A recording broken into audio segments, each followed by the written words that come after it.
On this week's episode of the Brisbane Property Podcast, we're talking all sort of flood risks items. Yes, we welcome Martin Roushan-Zarmehri to our podcast from Stormflood Engineering, and he's going to unpack some of the risks that you must be aware of before buying property in Brisbane, and also when you need a proper model from a registered professional engineer. We hope you enjoy this episode. Welcome to the Brisbane Property Podcast with your hosts Melinda and Scott Jennison. Hello everyone, and welcome to another episode of the Brisbane Property Podcast with Scott and Melinda Jennison. And we're joined today by a guest, and it's quite a relevant sort of topic when we talk flooding in Brisbane. But we're joined today by Martin Roushan-Zarmehri. Roushan-Zarmehri. There you go, from Stormflood. Welcome, Martin. Thanks for joining us. Thank you. Thank you for having me. Yeah, we're really excited to have you as part of the podcast today. And timing is quite on point, really, because we all know, and there's been some alarming messaging in the media about the fact that Brisbane is updating its flood mapping. And obviously this means a lot for property buyers and the ability to get insurance. So we want to be able to unpack that all today with you and really tap into your experience and your knowledge in relation to flood impacts and properties and how it sort of relates to different areas in Brisbane. So thank you for joining us, and we're looking forward to getting into this episode. Yeah, thank you for having me. I think it's also good timing. We're into spring now here in Brisbane, and we get those beautiful weather. I notice other areas, and we get a lot of people inquire from business from us here at Streamline from down south. And I've seen Sydney copping some rain, and Melbourne and storms. We tend to cop our wet weather in the summer periods. That's right. So obviously the storm, right? Now's a good time, I think, to be able to help people understand and start to think about what they're doing and what the actions are going to do in property, because obviously this impact, and I think our storms and our rain events are quite severe up here, and the amount of rain we get. So I think it's good timing people to prepare for what's coming. Hopefully not too bad in summer. Hopefully it's not that bad, but yes. And that's why we thought we'd get trying to help get an expert to help people understand a little bit more about what to be aware of as well without making mistakes. Sure.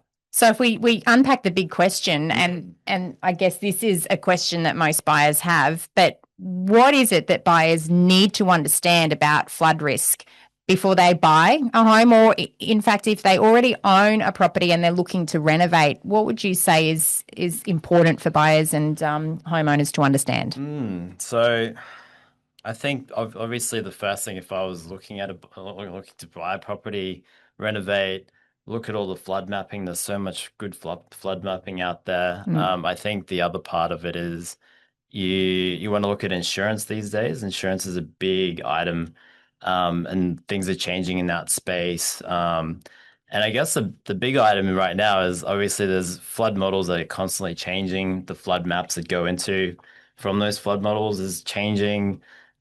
People can't keep up. I can't keep up. Our industry can't keep up. Wow, that's the worry. It's a bit like that, but and then you got the media as well. Obviously, right now is they're just showing everyone all the worst things and saying this is happening and that's happening. But I think honestly, if you're ever looking at property, first place to go is obviously the flood maps themselves. Every council has them, and they're a good indication of roughly what could occur, what your insurances could look like. And then after that, you can unpack it further depending on what you want to do. And typically via an engineer is the best way to go.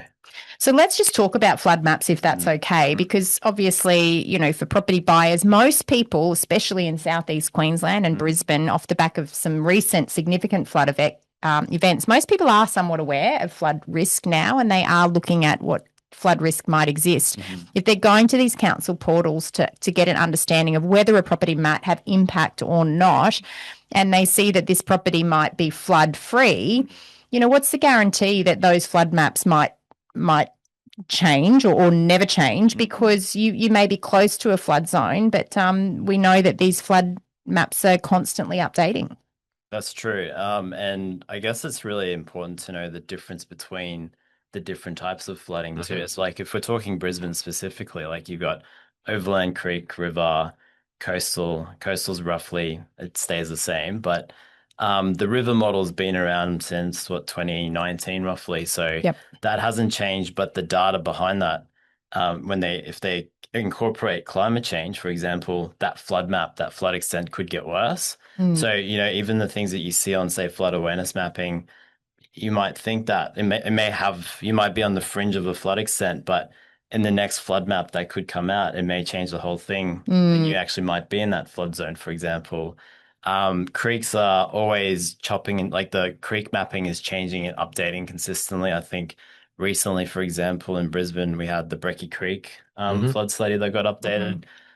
So like, for example, if you were looking at, and this is where it gets difficult, because if you're looking at the Brisbane City interactive mapping, which is the planning scheme mapping, that's always a bit behind the flood awareness mapping, which council puts out.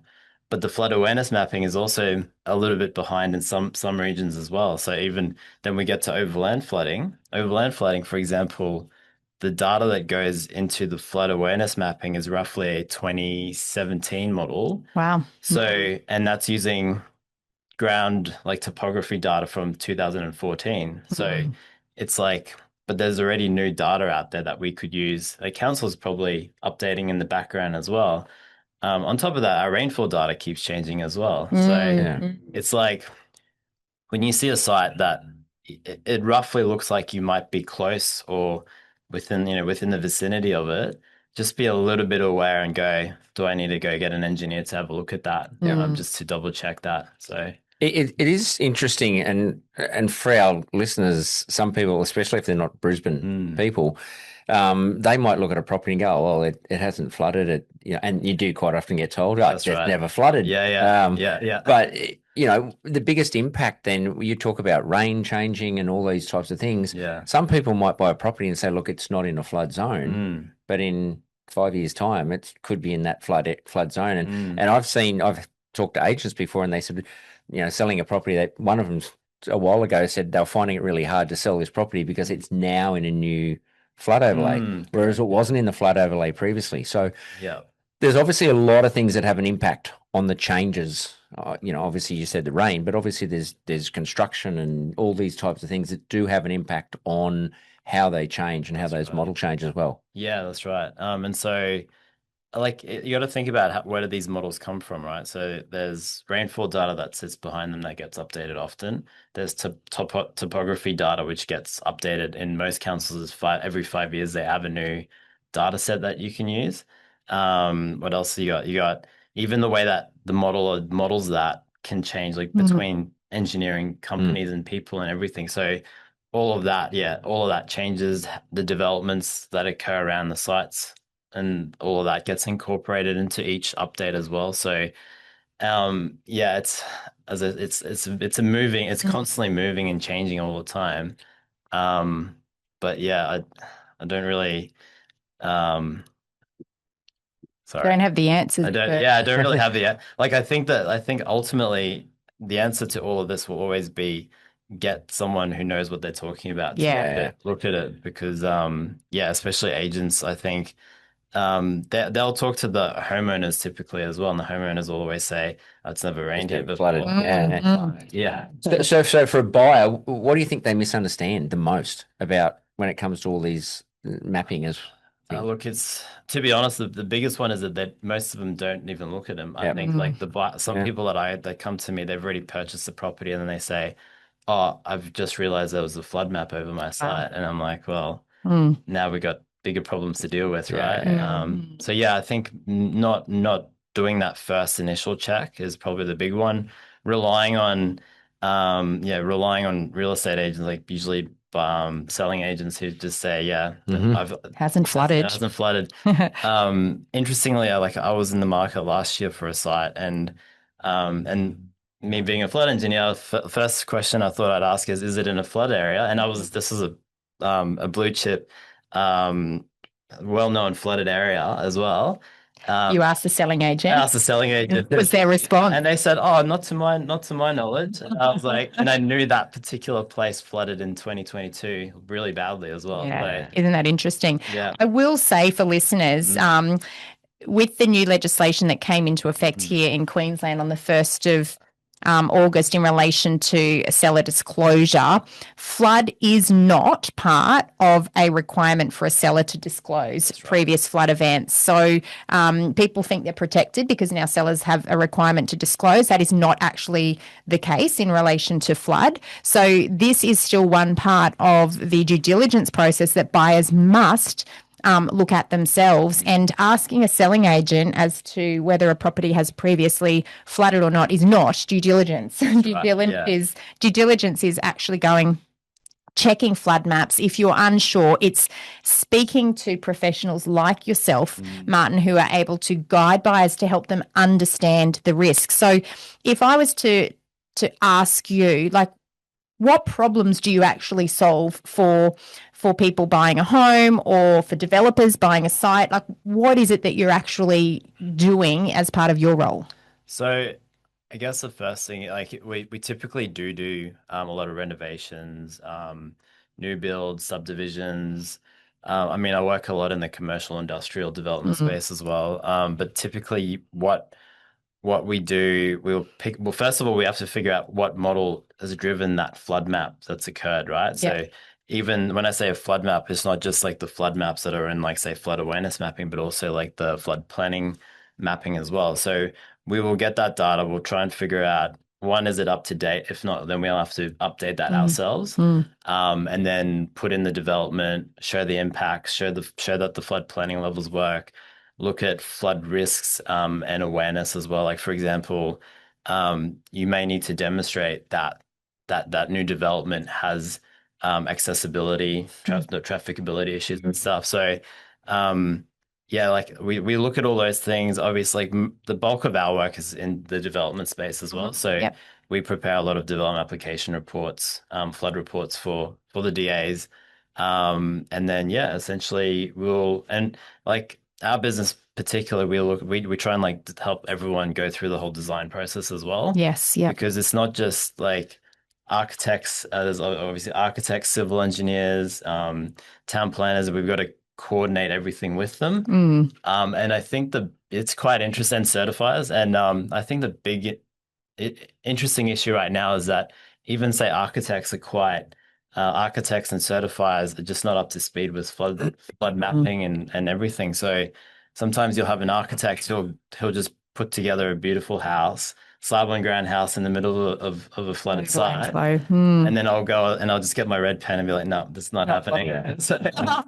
So you're the bad guy. I'm the bad guy. Yeah. It's interesting when you talk about commercial space. Yes. And that would there be a lot of properties, commercial space, that would be in flood affected areas? Yeah, and actually probably more so, I'd say. A lot of industrial and commercial properties are in the flooded areas, but because typically those are the ones that you can actually develop easier than in a residential or in a vulnerable use sort of situation, because one, they've typically got bigger budgets to put it up on suspended slabs and things like that. Two, because the flood, like, I guess the emergency management components of it as well is more supportable, because, if there's a person who runs a business, knows that there's an incoming flood, that's coming, like incoming flood, then there's more ability for them to evacuate and tell their staff and everything. But for example, in a residential property, it's so much more difficult, because if that flood's coming overnight, like what we saw in America, for example, that was a campsite, but similar thing where essentially if there's not enough time to evacuate, council won't approve something like that, for example. Yeah, because it's not habitable space then. Correct. Yeah. Well, that's right. So residential then, for our listeners, if we simplify it down a bit, and as you talked about, you just mentioned about building properties up, becoming flood immune. So obviously when designers come in, not architects, I'm not an architect, I'm a builder, but we'll look at it. You can look at a property and say, look, the flood level goes to X amount. To become a habitable space where people can live, you need to become flood immune. So you'll build it above that flood level. Correct. And then obviously the designers can design the building around that. So obviously that's a big part of yours. That's right. In designing a property and saying this is the level you need to be at to make it a habitable space where people can build there. That's right. And I think, and this is probably one of the most misunderstood items, is that every council has a different requirement as well, right? So And this, I'll give you a good example. Like I've had certifiers come to me and they've said to me, we just want the 1% AEP flood level. And I said, why do you want that? And they said, well, because that's what we're going to build to. I said, but that's not what the planning scheme asks for. Yeah. So, for example, sometimes people try and dictate to me what that level is that they need for to certify. And I'm like, no, no, no. If you do that, that won't comply. So, but then like say Brisbane, for example, yeah, typically you'll have like a 300 or a 500 mil freeboard depending on non-habitable, habitable spaces. And then, Logan, Ipswich, Lockyer, Gold Coast, Moreton, they've all got completely different standards. So even that's why I guess it's important to get, I guess, an engineer involved as early as possible when you have a flooded site. Yep.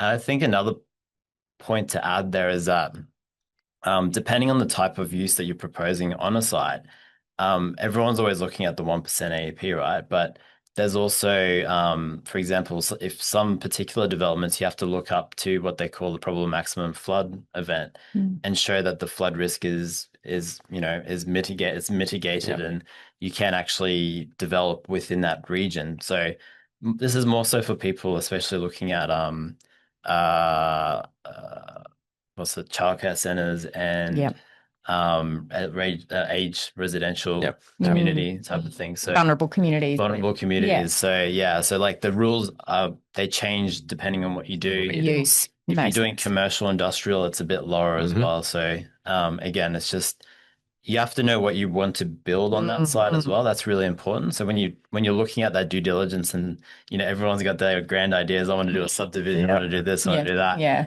You really should know what that end product is. Yeah. And I might that advice up front. I might touch on that as on the subdivision item too, because that's one of the big ones, obviously, for mums and dads coming in always wanting to do 1 into 2s. Oh yeah. 3s. So and if you've got like say an overland flow path running through the middle of the site, half the time you can't really develop, you can't turn it into that because that water has to go somewhere. You can't block it.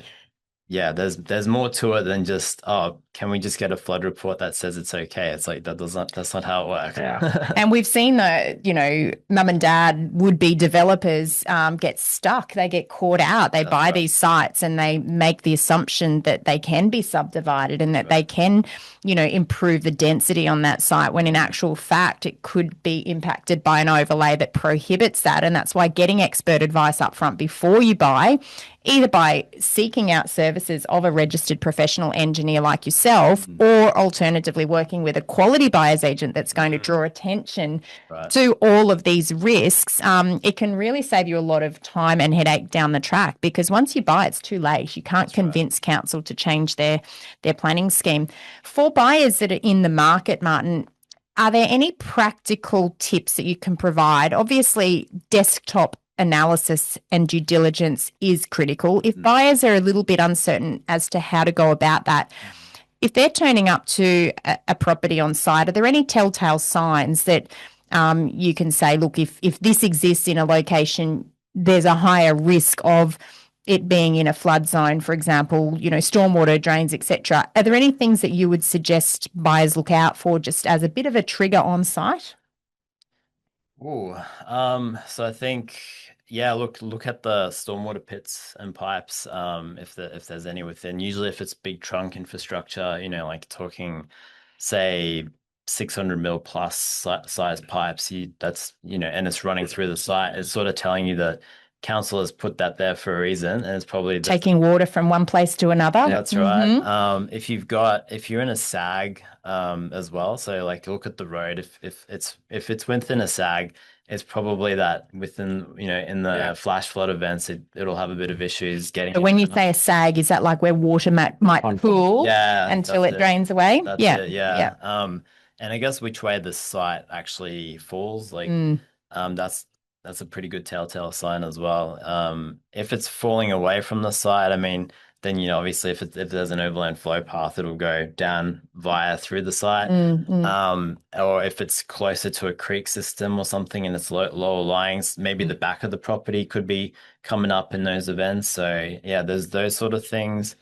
And I think going back to the sag item too, like this is I guess I see a lot of this as people flicking on these sites because they're having troubles getting in and out of their site during flash flood event. Yeah. They just like, I don't want to deal with this anymore, so they sell their property. I think I'll just might make mention. You mentioned before about things to look at as well in terms of when someone's selling auctions. Obviously, auctions a big one, right? Yes, I see no that a lot. conditions, yes. Because I get some crazy time frames sometimes from people saying, I need to know how flooded the site is by the end of the week, and I'm like, no chance. Modeling won't happen in that Can't time. happen in that time. Yeah. The worst one I see more recently is subject to council approval. I was just about to say that.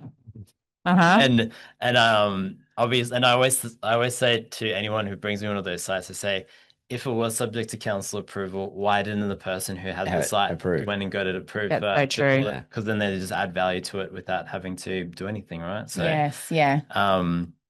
Yeah, I think those two are my big tips. I mean, Always. they're probably your big tips Yeah. as well. Oh, 100%. Always, don't trust what you're reading in a listing or what you're hearing in the questions that you might be asking a selling agent. Do your own due diligence in relation to flood, because there is no requirement for accurate disclosure. I think what you talked about as well, when you're talking about the saggings and the contours. Yes. And people, look, we've got access to contour plans. We've got access to all of that information. We do, obviously, because we're professionals, and you're the same. The average person, they've got a car. Yeah. As you drive around, Yeah. actually have a look and just drive the neighborhood and get a feel of, is this property sitting up on the hill? Yeah. If it's sitting on the hill, probably less chance you're going to get flooded. Yes. You could be in an overland flow path. That's right. If it's higher and the water could flow, just have a look at where the ground sits. That's right. It's such an important thing when you actually look at a property to say, okay, I'm sitting down in a hollow. That's right. That road goes up. That road goes up. The water's probably going to come down here. Yeah. And it just gives you a bit of an indication. So knowing the neighborhood, knowing the area is really important. As you touched on, and I'll remind our listeners, little creeks, rivers, things like that, the water has to go to those areas. That's right. Yeah. Water will find the lowest point. Yep. And it will go towards it. So just be aware and have a drive. So if people are looking at a house or unit, whatever it may be, don't just drive there and drive home. Yeah. Drive the neighborhood. As you probably should anyway if you're buying a place, right? So actually drive the neighborhood and get a feel of what the neighborhood's like. Yeah. I mean, that's the beauty for us. We buy locally. We're Brisbane specialists. Yeah, we know the streets and we know what it's like. Yes.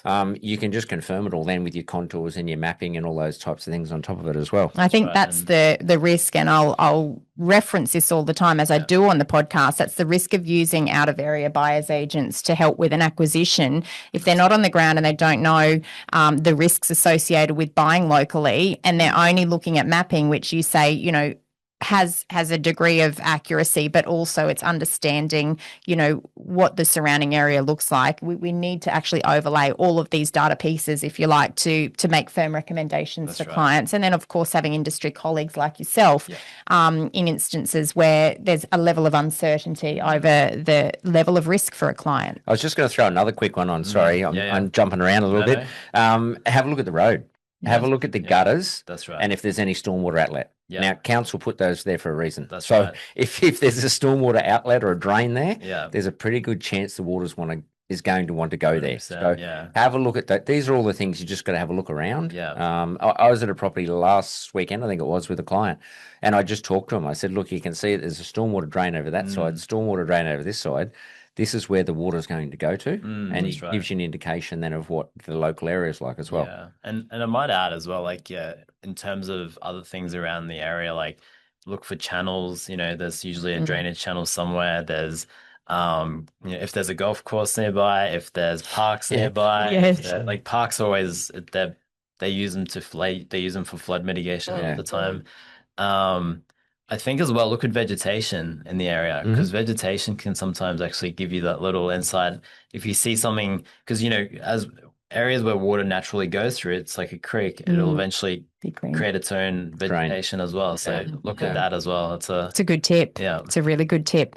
Martin, when would a buyer move from just assessing online tools for flood risk to reaching out to someone like yourself to commission a full stormwater model scenario? I've probably got the incorrect terminology there, but when would they move from just the mapping tools to a full, engineering report? Well, obviously can vary significantly.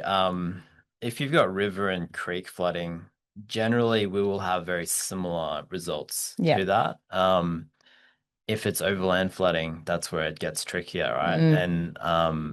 And going back to timing, like for example, if someone says, I've only got 1 week's due diligence, right? It's like you won't get a good outcome in 1 week, right? How long does it take roughly? Honestly, at the moment, like if I was to say probably between 2 and 4 weeks, depending on a lot of factors as well. Sometimes it could be something quite simple that we just look at it and we go, yeah, you don't have anything to worry about. Other times, it's a bit like, based on my experience, like even sometimes I've been in situations where the flood awareness mapping doesn't show flooding and the flood planning area mapping shows no flooding. But even when we've gone through the DA process, it's shown as triggering. flooded. Well, it's actually shown as flooded Really? in the model. So, and that's a rare case. I'm not saying that that's on every property, but it's just, it's giving your engineer enough time is probably one thing. That goes back to things like even your settlement dates and special conditions, things like that. I would be definitely trying to get that built in if you're a bit worried about flooding. Interesting, because in the current market, there's so much FOMO, there's more demand than supply, and there are people that are prepared to make compromises on what they buy just to get into the market. So if you're saying it's 2 to 4 weeks to, potentially get advice on a site, and yet there's a 3-week auction campaign already, there's a red flag in terms of buyer risk. And I think if you're an informed buyer and you're in that situation, then you may be willing to take on that risk. I think where it becomes more alarming and more troubling is when you don't have the information and you're making those decisions without considering what risk you're exposing yourself to. I'll also just mention that around Brisbane in certain pockets there's more and more parks popping up that used to be residential streets, and this is off the back of some of the more recent flood events where some of the original character Queenslander homes have been relocated. They've been moved off-site, and now we've got buyback schemes. So I know in a local area near where we live that's been definitely the case. So it's quite strange after many years to see kids playing cricket and soccer in an area that used to just be a row of houses. But I'm sure that in the future when it does flood again, people that previously lived in those locations will be very thankful they're no longer there. Near where we live, not exactly where we live. That's right. Because we are flood free. Just knows what to look for. And elevated. Definitely flood free. So I might actually add there as well. So like especially in like areas like Wilston and around the northern suburbs, you see a lot of these higher dwellings as well, right? So that's usually a good telltale sign that there's flooding issues in the area as well. So good point. If you go on Google Maps and there was a house there and then after 22 there's no house there, or if it's been raised and it's up in the air, it's usually a pretty good sign that there's the flooding item there. It's a very good tip. So if you're pre-purchasing, so say we, obviously a process that we would go through, what would you recommend buyers do to assess flood risk before they buy? What sort of steps should they take? Oh, I mean, definitely the mapping. Yeah, that's the first and foremost. Yeah. In Brisbane, I'd be using the flood awareness mapping more so than the flood planning. That's a good tip. Yep. The flood planning is more than when you're thinking about, I mean, they are sort of interrelated in some ways when they trigger, but generally if you're thinking about development of the site, then you start looking at the flood planning area mapping instead. So it depends on what the purpose of you purchasing the house is, or like the property is. If it's for you to live in, then obviously, flood awareness mapping, then going to an engineer and asking them, trying to figure out how bad is the risk, how bad is the flooding. Yep. And then depending on like our process, for example, if I look at it and I'm like, oh, this looks like it needs a bit more detailed modeling and everything, it'll be 2 to 4 weeks. This is how much it's going to cost, all of that. So going through that process is quite important if you're very serious about wanting to make sure that there's no flood risks on the site. And then depends, like after that I'll typically give some sort of document report that says this is what it is, or if they've bought it and they've got they're already wanting to develop it straight off the bat, then we go into that whole development application phase. Yeah, that makes sense. Consultant team and everything together, and it really depends on what you're what your purpose for that site is, right? Makes sense. And for buyers that I guess are a little bit unsure about those timeframes, yes, it is a really competitive market at the moment, but if everybody is assessing the risk, sometimes you can secure a home or a property and insert special conditions that enable you to do some of this due diligence post-contract. Now, of course, in a competitive market, conditions do matter, so that doesn't always work to your advantage, but sometimes those costs and that certainty can come once you've already secured the site in a and you're still protected. That's right. With the outcome based on, special conditions that you're inserting, and get advice from your solicitor in terms of how to draft those special conditions to protect your interests as well. What do you think the biggest thing or the most common thing that people miss?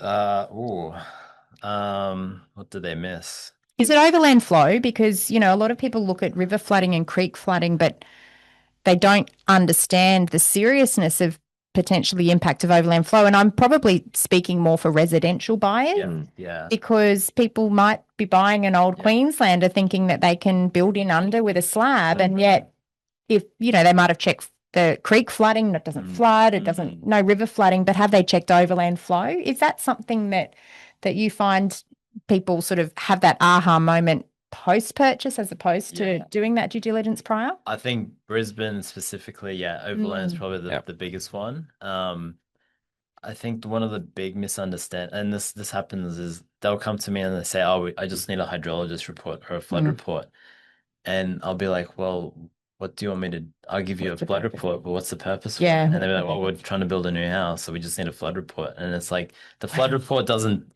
just say it's all good to build. No. There's a process of having to design the house to make sure it's flood resilient. Yes. And that's the flood report. So I think that's probably one of the big ones. I think that's a big item that is misunderstood all the time.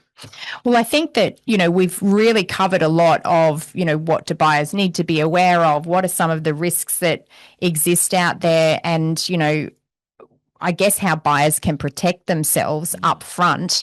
I'm conscious of time because I could speak for another full hour on some of the knowledge that you have in relation to flood risk and, how people need to be aware of all of this changing mapping. We know the media have, they love to provide information that people want to click on, clickbait we call it. Course, yeah. And we've seen some recent media in Brisbane about updated flood maps. I know it's caused some, concerns for some property buyers, certainly for some property owners. What would you say to some of those recent media headlines about the updated flood mapping? Well, so I think the ones you're talking about, for example, more recently is around the Brecky Creek models, right? So, for example, the Brecky Creek model was actually provided to the public, I guess, in a flood study. So no one is ever going to go and look into it, right? Yeah. But it was out there last year. And then I think that got thrown into the flood awareness mapping first. So Brisbane typically will go put it into the flood awareness mapping first, because then to get it into a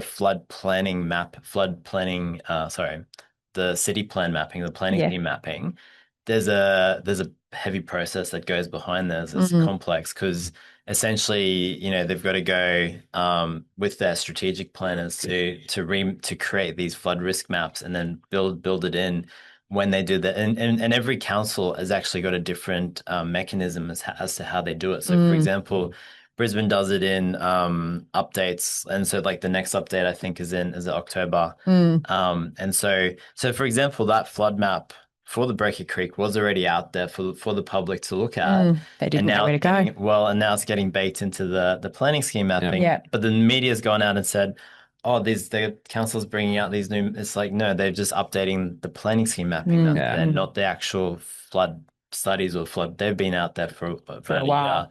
I actually did a LinkedIn post about that particular one because I said, I think areas like, say, like Tenerife, for example, got impacted pretty badly by this new mapping. So, for example, from a flood planning perspective, you could build something in particular areas as shown as flood free, but there was new flood awareness mapping that already showed that area is now being impacted. Yeah. So, for example, if you went and built in that area, though the flood planning mapping is not showing it as flood affected, flood awareness mapping did. So the Yeah. insurers would have straight away, as soon as you've built that place, the insurers would have come after you for premiums every year. Yeah. And I might make mention that even I've heard about recently that the premiums are getting really crazy because now they're not letting flood cover be an optional item on Yeah, the that's insurance. right. Yeah. So I've had clients already tell me they've gone from like say 5 or 8K a year to like 20,000 a year. Yeah. Prohibitive to hold, and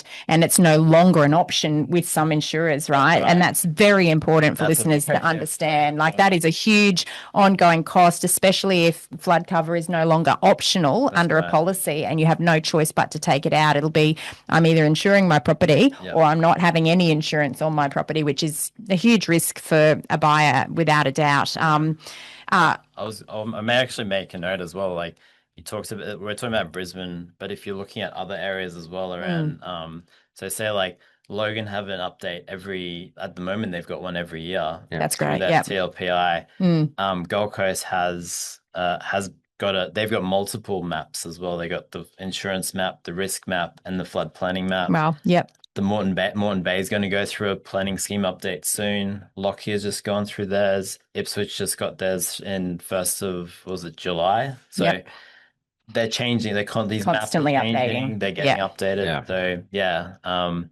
So don't think that those maps Won't change over time. Yeah. Look, I know from our perspective, we're constantly looking at the raw source, but multiple sources. For example, if we are buying in the Brisbane City Council region, we are going to the PD Online, which is the council planning scheme. We are then going to Floodwise, and we actually also produce we're going to the flood awareness map, and we're also producing that Floodwise report, which gives you 3 different layers, and we're able to reconcile where there's differences, and we always look at where is the worst risk and help our clients understand that, because that becomes absolutely critical. And I might just make a note, Floodwise property reports don't give you the overland levels ever. That's exactly right. So correct. That component is, out of all the things, all the flood sources, that's the one that you have to go to an engineer for. And get your modelling. Yeah, correct.